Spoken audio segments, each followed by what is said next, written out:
Welcome back to The Untold Story.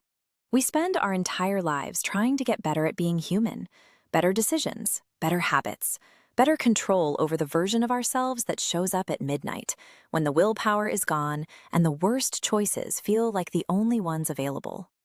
Most of us fight that battle every day and lose. But what if the solution wasn't to fight it at all? What if the answer was to remove yourself from the equation entirely, to hand the keys to something that doesn't feel, doesn't crave, and doesn't negotiate?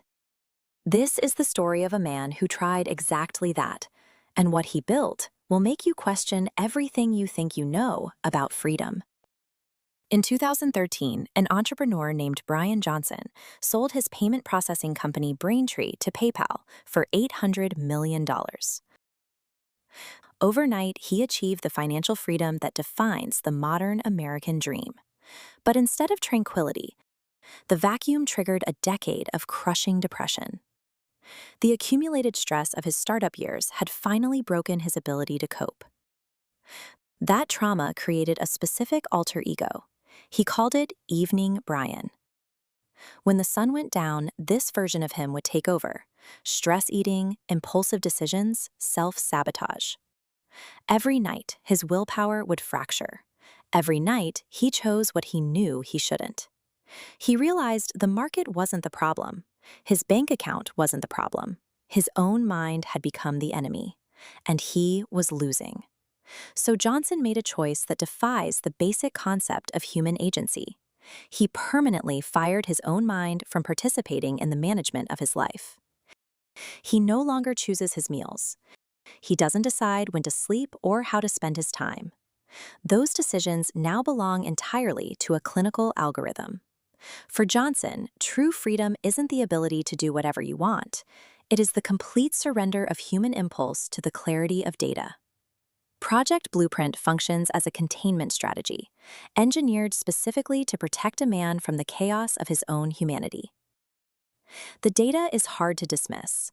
His epigenetic clock shows his body degrading at roughly 66% of the normal rate. He monitors over 160 biomarkers across his heart, lungs, and kidneys.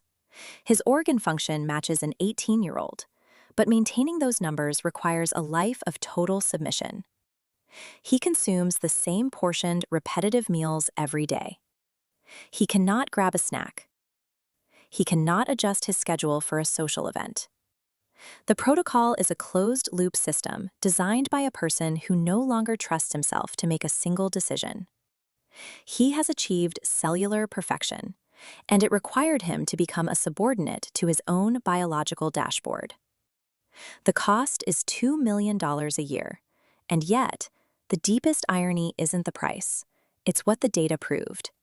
The most exotic therapies, the MRI scans, the experimental treatments, the full-time medical staff, provide almost no measurable benefit over basic habits: sleep, diet, exercise. The core of what works costs less than $2,000 a year. By funding his own obsession, Johnson inadvertently democratized the answer. But that answer comes with a question none of us want to sit with.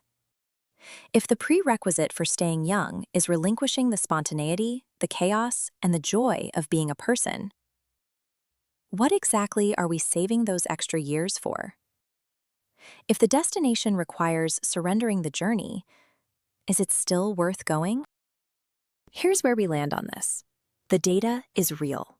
The results are real.